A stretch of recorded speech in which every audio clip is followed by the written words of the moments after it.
asalaamaaleykum mbooloo mi. ñu bàyyi la nga présenté wu. waaw man maa ngi tudd Meissa Ndiaye.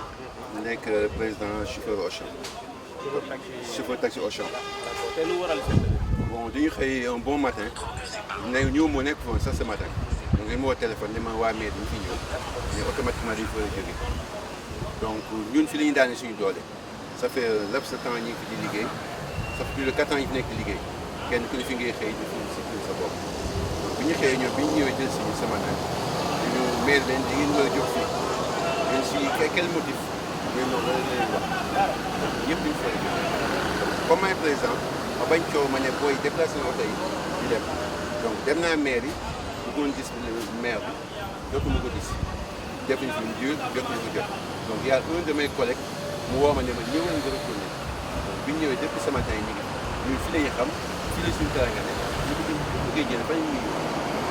et que dafa ñoo fi nekk responsable ay borom kër yi daan seen doole loolu noonu rek yàquñu bëgguñu yàq tamit image yu Thiès nag vraiment kii daan doole mu xëy benn jour rek ne ko jógal te amul fi ko teg métti na. joxuñu leen benn sommation. amul ni sommation ni rien donc bañ coow moo tax bi co affaire bi amee mu ñëw ma ne ko booy yi déplacé oto yi jóg donc amuñu dal sama kaw ne war ma ko woon def mais dama def lii yoon donc bëggoon ñu am tiraillement ma ne booy yëpp déplacé oto yi ngeen déplacé wu ngeen dem daale si ginnaaw ma dem maire bi ma demee def plus de 30 minutes yooyu maire bi ñu réunion donc sama collègue wax ma ne ma déplacé wu nga ñëw daal di dellu soit fii donc une des collègues taxu ne fekk oto bon nee nañ dañ ko offensé am na ku ma offensé foofu loolu la ñu wax donc c'est ça le problème mais vraiment. mais yéen est-ce que yéen a doon contribuer ci mairie bi. ah si. dañu contribuer bien on paye 4 000 francs par mois. tous les mois on paye. mais taxe municipale. tous les mois on paye. donc bonjour ñëw. depuis 4 ans yéen a ngi fay chaque mois. donc plus de 4 ans parce que ñu liggéey nañu plus de 4 ans de taxi man j'ai fait 7 ans de taxi. donc je veux dire fii quoi ci avenue bi quoi. te depuis ñu fi lang ba léegi on paye 4 000 francs. par mois. donc Auchan moo ñu fi joxoon. donc le gars bi mu dee ne ma Auchan moomu béykat xaw ma Auchan moom la moom li ma wax laa gën li ma waxee automatiquement ne gars yi déplacé oto yi ngeen def. léegi yéen actuellement lan ngeen bëgg. ñu bàyyi ñu liggéey grand Sénégal xam nañ fi mu toll gars yi ki marche fii gagne-pain la fii suñu gagne-pain la ñu ay kilifa lañu ay responsable lañu ñii dañuy loué ñii seen kër papa lañ nekk dañuy daw dépense fii bu ñu ko amul fan la ñuy jëlee dépense. ñëpp on est 52. entre 52 ou 53. donc 54. donc il y a 54 membres yu fi nekk. maay président bi ñu wóolu ma ne ma jiiteel bi ma ñëwee bañ coow it fi ma fi fekk mu nekk ma ne ko grand amul problème gars yi déplacé wu leen ñu ma mag a fi nekkoon mi ñu déplacé wu mais déggal nañ ma ñu déplacé oto yëpp donc ma dem maire yi gisuma maire bi comme amuñu fi ñu ko jooyee ñu dañuy woo presse bi. mais fii jiite moo ko géré wala maire bi. bon y a maire yi jiite moo de l'autre côté Diop moom côté bi. avenue moo ko géré waaw c'est ça le problème mais vraiment c'est dur un père de famille xëy si depuis ce matin ñi ngi ni taxaw y a quelqu'un qui a gagné un sou lu ma yóbbu. kenn bougé wul te suba ba léegi. depuis ce matin. si koo xam ne day daw dem. ku nekk ci yenn chaque jour ñaata la mën a gañe. bon taxi la. ça dépend waaw ça dépend tey mën nga xëy am dara am. dama bëgg a xam manque à gagner bi ñaata la yéen ñëpp soo leen boole ci journée bi de li ngeen ñàkk. non tu peux gagner journée 25 000. nga génne sa carburant exemple. 50 personnes.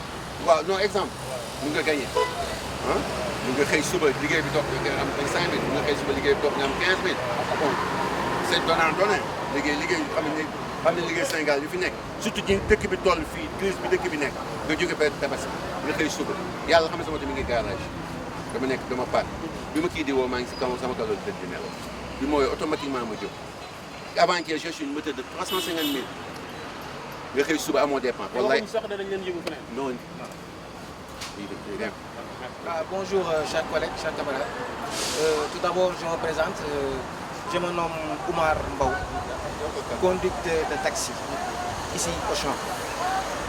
Hier soir, un de la ville est venu ici à Auchan nous a interpellé en disant que d'ici demain, on va déguerpir Auchan.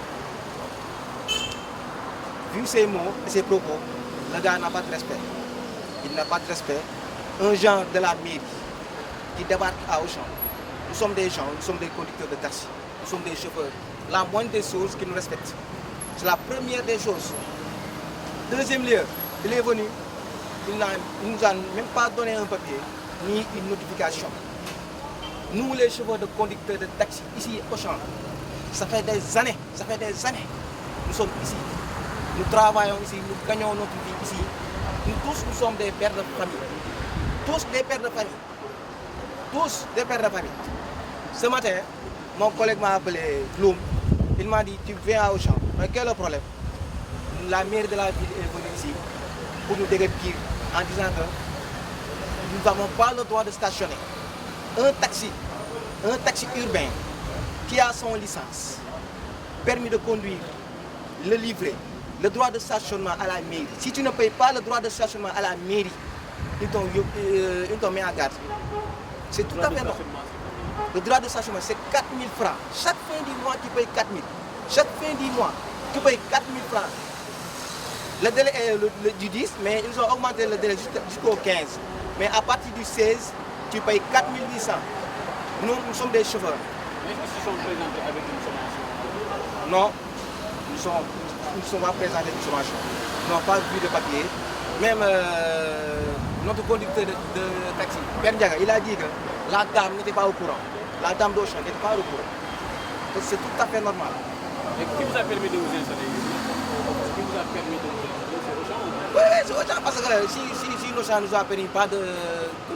Nous n'avons pas permis que nous doit stationner ici, ça fait presque des années. Ça fait presque des années, nous sommes ici présents. Des années. Des clients sortent de Auchan, nous amènent leurs clients. Donc, nous sommes dans un pays de droit. Le Sénégal est un pays de droit. Et nous voulons que justice soit faite pour ce pays.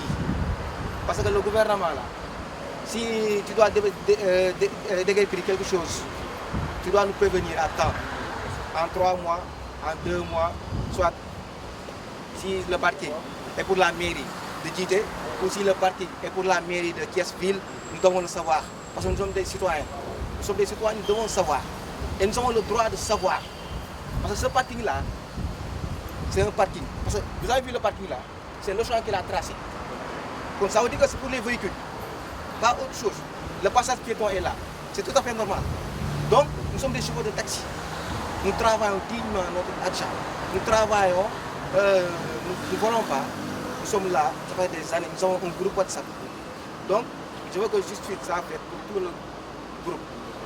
Parce que la mairie de Thiès, ça fait presque des années qu'il fait ça. Nous ne sommes pas d'accord. Nous sommes des chauffeurs.